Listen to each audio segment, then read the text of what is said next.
Everybody's talking about the rather sad and unfortunate incident that happened at the Likoni ferry yesterday, Sunday. My heart goes out to the relatives and close friends of the victims.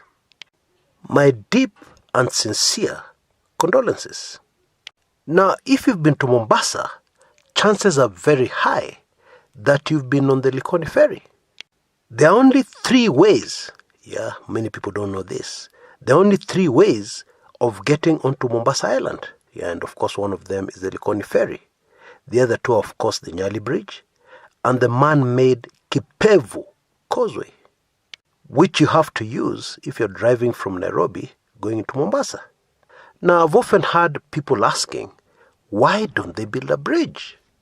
Like the Nyali Bridge, but this time crossing from the island onto the south coast. Well, the simple answer is that that bridge, even if it's fairly high, would block ships from accessing the very busy Kilindini harbour.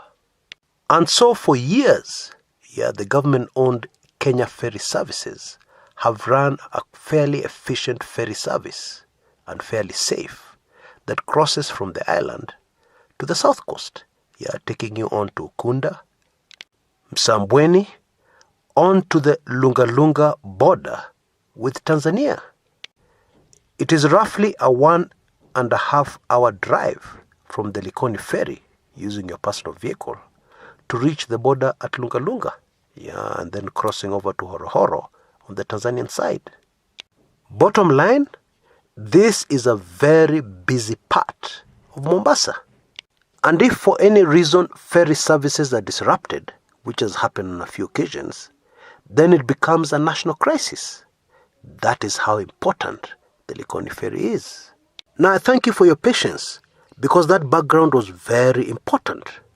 Because we need to understand the kind of pressures the folks at Kenya Ferry Services are under. And don't get me wrong, I'm not trying to make any excuses on their behalf. Because currently, I can see the telltale signs of a cover-up. Because it should not be possible for a car to slide backwards into the ocean. From the ferry, that should never happen. Because the extreme front and the extreme back of the ferry are supposed to be lifted up as soon as the vehicles are all inside the ferry. Standard safety precaution. I have been on the ferry when the waters have been quite rough, and you see the ferry being tossed up and down, and usually it takes a little longer to cross, from either side. And mercifully, on all those occasions, as far as I can remember, both the back and the front ends have been up, preventing any car from rolling out of the ferry onto the ocean.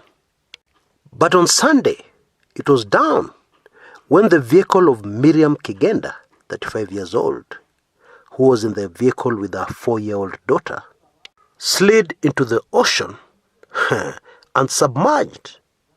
Now, the official police report says that the brakes of the vehicle, a Toyota Isis KCB 289C, failed, and therefore the vehicle slid backwards, just as the ferry, MV Harambee, that's the name of the ferry, was about to dock on the island side.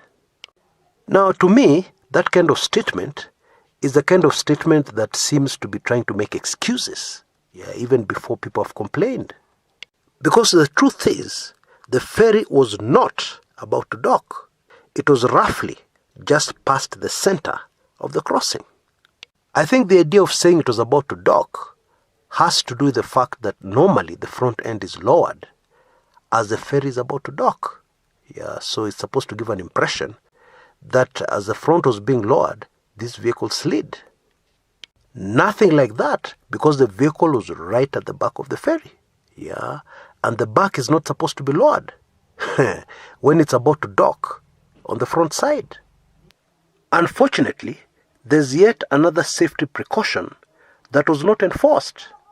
Motorists are usually advised that when you get your vehicle onto the ferry, you're supposed to switch off your engine completely and get out of your car. Now, Mombasa is very hot and humid.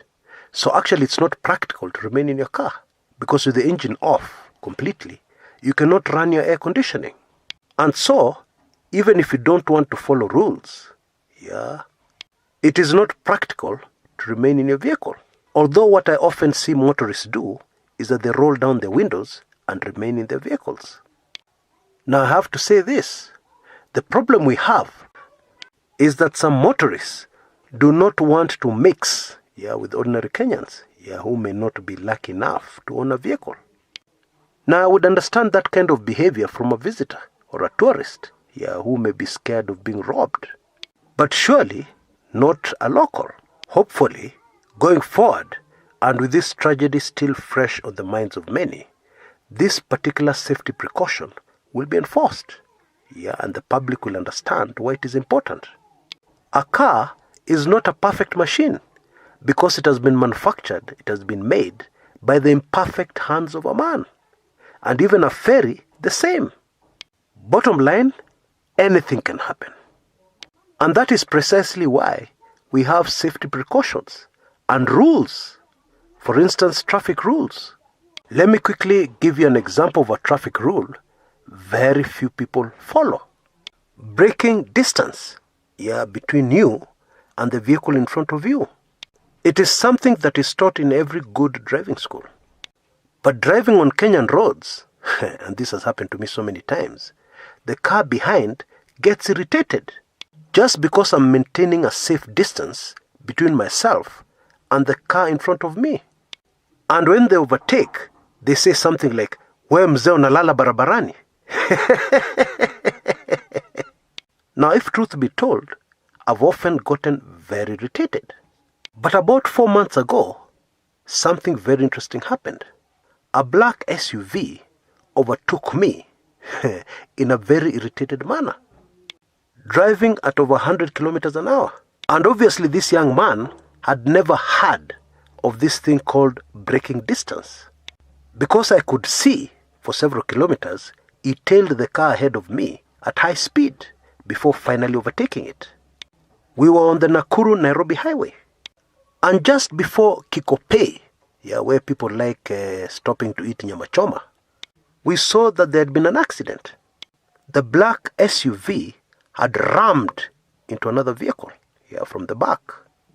But instead of feeling self-righteous, I could only feel great pity, because it looked very bad. And chances were that even if I wanted to, I would not have been able to stop and lecture that driver about braking distance. Because chances were he was no longer on this earth. Folks, rules are not there to inconvenience you. Just remember that the next time. Now about the Likoni accident, I want you to realize this was not an issue of swimming. No. Because I saw on a certain social media platform somebody saying something to the effect, I should take swimming lessons. Irrelevant in this instance, and I'll tell you why. The challenge Mariam Kigenda faced on Sunday is something that takes pilots and other military personnel hours of specialized training to master.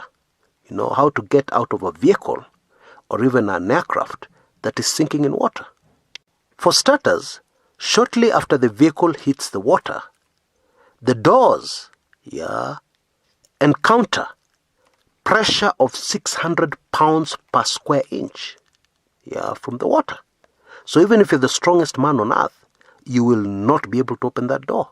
There's no way you can open the door. You can only try to open the door after the vehicle has been fully submerged underwater, and water has entered the vehicle completely. That is when the pressure outside and inside the car start to balance. And I've used the word try deliberately because in many instances, people have still failed to be able to open the door for various reasons. Now, this is what experts advise in case you're in the very unfortunate situation where your car lands inside water. Number one, open the windows as fast as possible. If possible, before the car hits the water. Or if not possible, immediately it hits the water. before it actually submerges or before the water reaches the window. Open it very quickly. In fact, open all the windows as quickly as you can. Number 2, and I found this very difficult because it may not be practical, because the first thing that would happen is panic.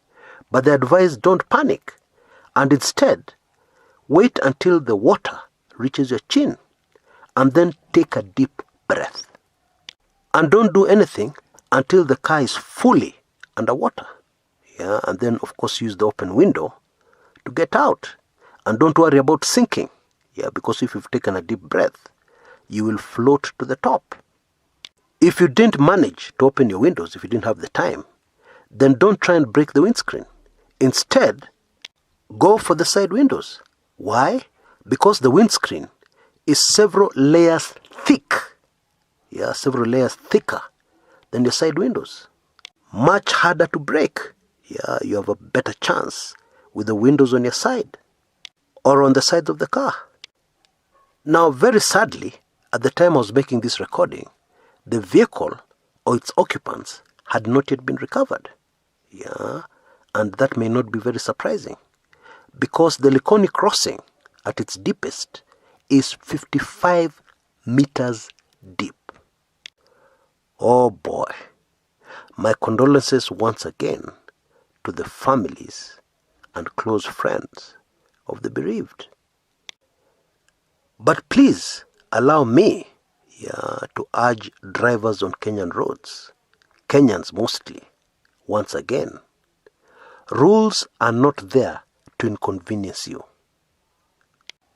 They could actually, one day, save your life. Until next time, this is Chris Kumekucha.